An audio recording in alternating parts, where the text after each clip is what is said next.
J'avais préparé un super speech, répété, timé, etc. Et lundi, il s'est passé un truc. Et du coup, j'ai dû tout changer. Alors, qu'est-ce qui s'est passé lundi? On n'en a pas beaucoup entendu parler parce qu'avec toutes les atrocités qui se passent au Moyen-Orient, ce genre d'info est passé un peu sous le radar. Lundi, Gloria Goldin a reçu le prix Nobel d'économie. C'est une double bonne nouvelle. Premièrement, Gloria Goldin est une femme. Et il y a très peu de femmes qui ont reçu le prix Nobel. Il faudrait que le prix Nobel soit attribué exclusivement à des femmes pendant plusieurs années pour qu'on arrive à quelque chose d'un peu plus égalitaire de ce point de vue-là.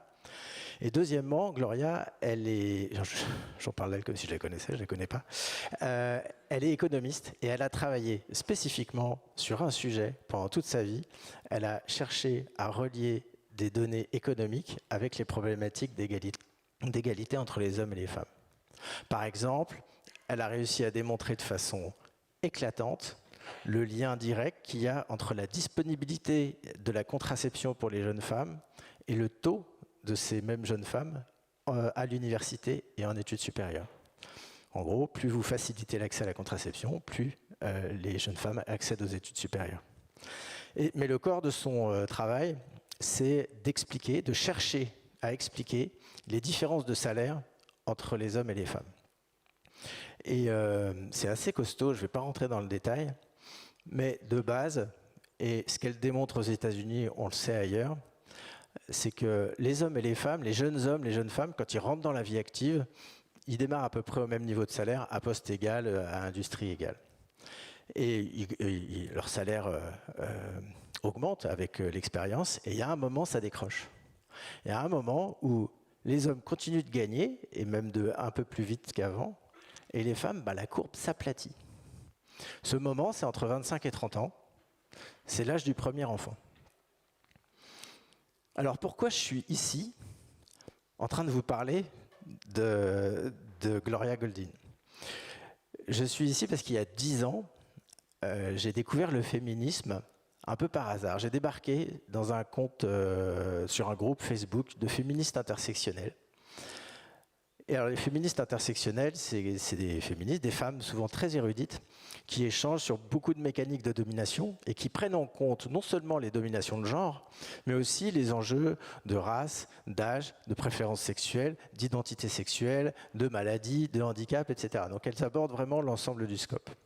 Donc elles partagent là-dessus, c'est très érudit, c'est hyper intéressant, mais elles partagent aussi leur vécu de femmes qui souvent ont été victimes de trucs franchement pas très cool, dont les auteurs généralement courent encore tranquillement. Donc il y a toute cette colère là, et moi je suis passé par plusieurs sentiments. Le premier, ça a été la prise de conscience que quand on balaye comme ça toutes ces mécaniques de domination, et qu'on est comme moi, on est bien obligé de se rendre compte que je ne subis aucune discrimination liée à mon genre, je ne subis aucune discrimination liée à mes préférences sexuelles, aucune liée à mon identité sexuelle, aucune liée à mon niveau social. Je suis un homme blanc, hétéro, bourgeois, cis, il m'arrive rien. Et quand si on s'amuse à dessiner une pyramide de l'oppression, moi je suis au sommet. Je ne suis pas tout seul, on n'est pas très très nombreux à l'échelle du monde. Et on est là, une petite équipe. Et dans cette équipe, il y a qui? Donald Trump, Bertrand Cantat, Patrick Poivre d'Arvor, des tas de gars qui, moi, me font honte. Vous savez, ce sentiment, alors je m'adresse à des professionnels du tourisme, j'imagine que vous voyagez, et quand on voyage à l'étranger et qu'il y a des Français qui se comportent mal, qui parlent mal à quelqu'un dans un restaurant, qui font trop de bruit, etc., on a honte. On est Français, on a honte. On ne devrait pas, c'est eux, c'est pas nous, on a honte. Ce sentiment de honte, j'ai commencé à l'éprouver face au spectacle de tous ces gars qui font n'importe quoi. Et puis ensuite arrive le sentiment de culpabilité. Parce que ça y va. Il y en a des problèmes. Il y a forcément un moment où on se demande, moi j'ai plus de 50 ans, on se regarde, on se dit, j'ai merdé? Quand j'ai merdé? À quel moment j'ai merdé? Forcément j'ai dû merder à un moment. Donc il y a toute cette histoire-là et cette culpabilité, Nous, les mecs, c'est le premier drapeau qu'on sort. Souvenez-vous, MeToo. Des millions de femmes qui témoignent de faits de harcèlement, de viol, etc. C'est quoi la réaction des mecs? Oh, faudrait pas voir à pas mettre tous les mecs dans le même panier. C'est un gros, c'est pas moi, c'est les autres. Donc ça, on le sort très vite, le coup de la culpabilité. Donc vite, je me suis rendu compte que ce truc de la culpabilité, on peut l'éprouver, c'est un truc personnel, mais ça ne sert à rien. J'ai plutôt abouti à un enjeu de responsabilité. À quel moment, moi, je suis responsable de la situation et aussi à quel moment je peux prendre des responsabilités dans le fait que cette situation pourrait changer. Donc ça m'a amené à écrire un livre, à faire des conférences. J'ai fait une conférence à Nantes. Il y a quelqu'un de l'équipe d'organisation qui m'a vu, qui m'a appelé en disant venez. Donc je suis là ce soir. Donc toute cette digression pour vous expliquer pourquoi je suis là ce soir en train de vous parler de Gloria Goldin, que je ne connaissais pas il y a 3 jours. Et c'est aussi pour ça que j'ai entendu parler de Gloria Goldin, parce que je suis abonné à des tonnes de newsletters féministes et que la sphère féministe s'est mise à bruisser de tous les côtés de satisfaction de la nomination de cette femme. Alors revenons à ce truc de pourquoi, au moment de la naissance du premier enfant, il y a ce décrochage salarial. C'est une femme statistique qui a ce décrochage salarial. Mais cette femme statistique, elle n'est pas que américaine, qui est le terrain de Gloria. Quand j'ai analysé les réponses, les 150 réponses que vous avez faites au sondage qu'on a envoyé, on voit bien que dans une profession très majoritairement féminine, les personnes qui tiennent les jobs de pouvoir et les jobs qui sont les mieux payés, c'est les mecs. C'est assez unanime. Alors même que, globalement, toutes les structures dans lesquelles vous évoluez ont l'air relativement sécuritaires pour les femmes, où il y a beaucoup de femmes, de majorité, voire parfois que des femmes. Donc il n'y a pas de fait de sexisme ou d'insécurité ordinaire, on peut. Mais on est bien obligé de reconnaître que ce schéma, on le voit également, pas seulement aux États-Unis, également dans votre profession. Parce que qu'est-ce qui se passe au moment de la naissance du premier enfant? Bon, soudain, les mères de ces enfants deviennent moins disponibles. Et derrière ces femmes statistiques qui deviennent moins disponibles, il y a des hommes statistiques. Et ces hommes statistiques, reconnaissons-le, ils aiment bien se la couler douce et se mettre les pieds sous la table. Et individuellement, ça peut vous énerver que je dise ça à vous, messieurs, parce que peut-être que chez vous, c'est pas comme ça. Peut-être que chez vous, vous faites le job. Mais ce qui est vrai à titre individuel ne veut rien dire collectivement. Collectivement, 8 femmes sur 10 passent au moins 1 heure par jour à s'occuper du foyer. Ménage, vaisselle, cuisine, etc. Quand c'est seulement 3 hommes sur 10. Or, je n'ai jamais vu la moindre étude qui démontre que le fait de posséder un pénis empêche de trier le linge. L'instinct maternel est une fable. Les femmes ne naissent pas avec un gène qui les prédispose à ramasser les chaussettes. Donc on est bien dans un schéma. Et c'est un schéma qui nous avantage très, très directement. On est assez content de vivre dans ces schémas et de le perpétuer. Ce schéma, on l'a acquis depuis la cour de récréation, dans la rue, au travail, dans la culture populaire, dans la littérature. Tout nous indique, tout nous pousse dans ce schéma. Donc il nous paraît assez naturel. Et d'ailleurs, il est globalement très accepté. Parce que ces chiffres, 8 femmes sur 10, 3 hommes sur 10, on croit qu'ils évoluent. Non, non, non. Ça fait 10 ans que cette étude est faite. Ça fait 10 ans que ces chiffres ne bougent pas. On entend parler des hommes qui se mettent au taf.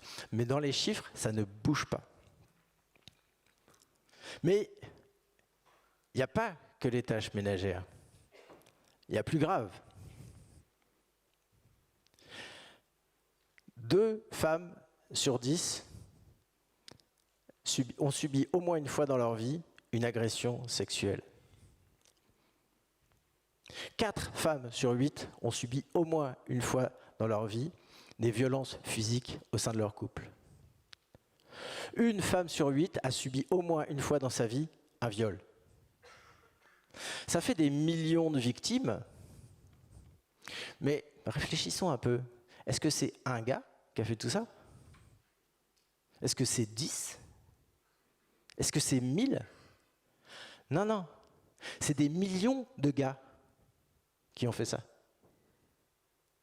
C'est pas des malades. C'est des gars normaux, c'est des gars comme moi. C'est des gars qu'on croise tous les jours, c'est nos collègues, nos voisins.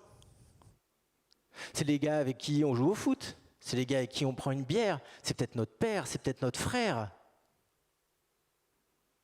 On baigne là-dedans. Donc à quel moment on décide de sortir de notre complicité silencieuse? C'est ça le rôle de l'allié. C'est un beau rôle. C'est un rôle qui s'apprend. Alors il y a des étapes. Il faut commencer par se documenter. Il y a 1000 façons de le faire. Il y a des bouquins. Le féminisme, c'est d'abord une science sociale qui a produit des montagnes d'études et de livres.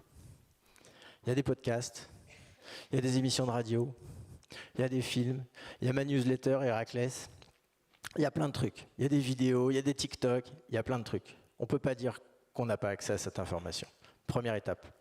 Deuxième étape, vous allez commencer à voir ça. Forcément, parce qu'on est tous des animaux empathiques, ça va vous mettre dans une forme d'introspection. L'introspection, c'est un truc qu'à nous les garçons, on nous a débranchés dans l'éducation. On nous a vraiment appris à surtout ne jamais nous poser de questions sur notre identité et sur la masculinité. Normal. Donc il faut rallumer ce moteur-là, rallumer le moteur de l'introspection et commencer à s'interroger. Ce qu'on m'a dit là, c'est de la merde. Les modèles masculins qu'on m'a présentés, c'est de la merde. Et je m'épuise depuis des années à y conformer, mais pourquoi faire? C'est reconstruire sa propre identité, c'est faire ses courses entre ce que me propose un modèle masculin qui n'a pas que des défauts, ce que me propose également un modèle féminin, on n'a pas d'autres mots, et qui n'a pas que des défauts non plus. C'est recomposer sa propre identité, c'est véritablement, ça vous donne accès à beaucoup plus de portes ouvertes et à beaucoup plus de liberté. Donc vous avez fait ce chemin-là, et puis là, vous allez commencer à avoir des conversations. Vous pouvez avoir des conversations avec vos collègues. Vous pouvez commencer à leur demander s'il y a des choses dans votre comportement qui les mettent mal à l'aise. S'il y a des choses qu'il faudrait que vous fassiez autrement, des mots que vous cessiez de dire. Là, l'objectif, c'est d'arriver à apprendre à être un gars safe. Désolé pour l'anglicisme, mais il n'y en a pas tellement en français. Un gars safe, c'est un gars qui a décidé de ne plus faire partie du problème. C'est déjà pas mal. Et puis après, vous pouvez avoir, si vous vivez en couple hétéro, vous pouvez avoir des conversations avec votre compagne. Sur, déjà, on peut commencer, le ramassage de chaussettes, le triage du linge, les tâches ménagères, la charge mentale. Il y a du boulot, 8 sur 10, 3 sur 10, il y en a qui ont du travail. Et puis après, vous pouvez aller un petit peu plus loin dans la conversation. Parler de sexualité, d'exclusivité sexuelle, de contraception. Passer 50 ans, c'est pas complètement débile de penser à la vasectomie, par exemple. Ce sont des conversations qu'il faut avoir. Un allié a ces conversations. Et il n'a pas besoin d'attendre 50 ans. La pilule, ça se paye à 2. Et il y a plein d'autres moyens, et il y en a de plus en plus. Et puis une fois que vous aurez commencé à régler ces problèmes plus intimes, là, vous allez devenir un peu un Jedi. Vous allez pouvoir vous exprimer ouvertement. Vous allez pouvoir faire taire vos collègues qui commentent à voix haute le cul de la stagiaire. C'est pas si évident. Vous allez voir que si vous essayez de le faire, au début, ça va pas être facile. Et pourtant, ça a un effet dingue. Quand c'est une femme qui le fait, tout le monde se moque d'elle. Quand c'est un mec qui le fait, surtout si c'est un cadre, surtout si c'est un dirigeant, l'effet est explosif. Vous allez découvrir à ce moment-là que vous avez un pouvoir. Le pouvoir d'un homme qui parle aux hommes. Quand un homme parle aux hommes, il les écoute. Et ça, c'est efficace. Et puis, vous allez commencer à vous exprimer éventuellement ailleurs. Vous allez commencer à apprendre à parler du problème. Vous allez apprendre à vous remettre en question ouvertement. Et vous allez apprendre à vous afficher ouvertement comme des alliés. C'est ce rôle que je vous propose d'endosser. Vous pouvez commencer dès maintenant. Je vous remercie pour votre attention.